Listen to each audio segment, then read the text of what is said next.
नमस्कार दोस्तों, एवी केम आपका स्वागत करता है। हमारी इस चैनल के माध्यम से हम आज एक नया सफ़र की शुरुआत करने जा रहे हैं। मैं अजय यादव आप सभी को हमारे इस सफ़र में इस चैनल से जुड़ने के लिए आमंत्रित करता हूं। तो चलिए दोस्तों, शुरुआत करते हैं एक छोटी सी कहानी के साथ। दोस्तों, ये कहानी है हमेशा हंसती और मुस्कुराती रहती लड़की अनन्या की। रोहित, जिसे वो दिलो जान से मोहब्बत करती थी, न जाने क्यों कुछ महीनों से उनके बीच अजीब सी कड़वाहट आ गई थी। छोटी छोटी बात पे झगड़ना, बात बात पर गुस्सा हो जाना, चीजों का इस तरह से बदल जाना अनन्या और रोहित को भी अच्छा नहीं लग रहा था। वो दिन खास था। आखिर वो उनके शादी की सालगिरह थी और अनन्या अपने पति रोहित के आने का इंतजार कर रही थी। उनके शादी के बाद चीजें बदल सी गई थी। एक समय के सबसे प्यारे कपल जो एक दूसरे के बिना अपनी जिंदगी की कल्पना भी नहीं कर सकते थे, आज उनके बीच वो प्यार कहीं खो सा गया था। अनन्या मन ही मन सोच रही थी कि रोहित को उनकी शादी की सालगिरह याद होगी भी या नहीं। वो इन्हीं ख्यालों में खोई हुई थी कि अचानक से डोरबेल बजी और अनन्या दौड़ती हुई दरवाजे की ओर आगे बढ़ी। जैसे ही दरवाजा खोला, उसने देखा हाथों में फूलों का गुलदस्ता लिए, आंखों में चमक, होठों पर प्यारी सी मुस्कुराहट के साथ रोहित उसे ठीक उसी तरह देख रहा था जैसे उसने अनन्या को पहली बार देखा था।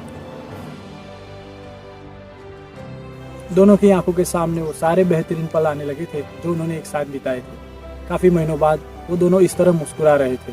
बाहर चलती बारिश के संग उनके रिश्तों की कड़वाहट धुल सी रही थी। पिछले दिनों हुई हर एक बात के लिए उन्होंने एक दूसरे से माफी भी मांगी। बाहर चलती हुई बारिश, मन को शांति देने वाला संगीत और कैंडल लाइट डिनर की तैयारी के साथ एक शानदार सा माहौल तैयार हो रहा था। ये शानदार सा माहौल थम सा गया जब अचानक से उनके बेडरूम के फोन की घंटी बजी।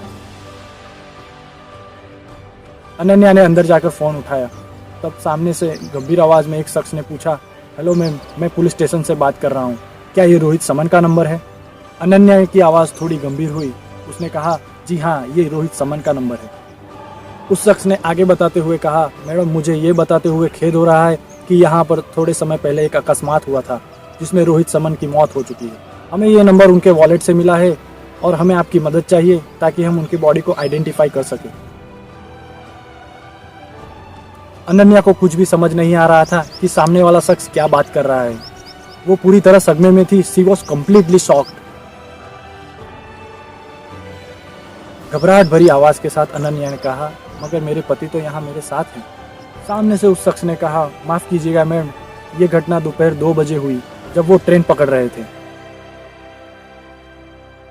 अनन्या को कुछ भी समझ नहीं आ रहा था कि ये क्या हो रहा है।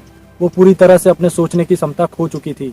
अपने आप को किसी तरह संभालते हुए वो दूसरे कमरे में दौड़ी जहाँ वो रोहित के साथ थी। रोहित वहाँ नहीं था। क्या वो सच था जो उसने अभी अभी सुना था? अनन्या जमीन पर फिसल पड़ी।